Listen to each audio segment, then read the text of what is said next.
আসসালামু আলাইকুম দর্শক, আমাদের একটি কার্প মিশ্র মাছ চাষের পুকুর থেকে আমরা মাছ হারভেস্ট করতেছি। আল্লাহ পাকের অশেষ মেহেরবানিতে দেখুন কত সুন্দর মাছ হয়েছে, মাশাআল্লাহ, আলহামদুলিল্লাহ।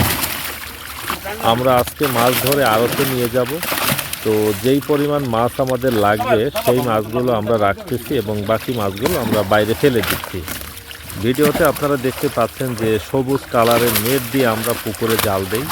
তো এই কালারের নেটগুলো দিয়ে জাল দেওয়া হলে মাছের গায়ে কোনো দাগ পড়ে না, স্ক্র্যাচ পড়ে না।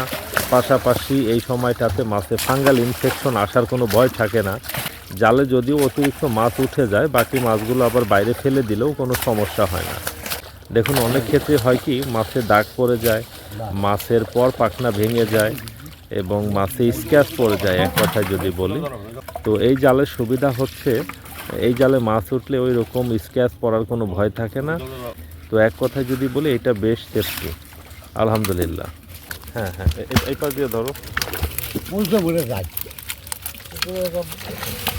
আমাদের গলদা চিংড়ি, দেশি সরপুঁটি, গোলসা, দেখুন কত সুন্দর। আমাদের গোলসা ট্যাংরা মাছগুলো কত সুন্দর হয়েছে দেখুন, মাশাআল্লাহ। এটা কি পাবদা? সুবহানাল্লাহ।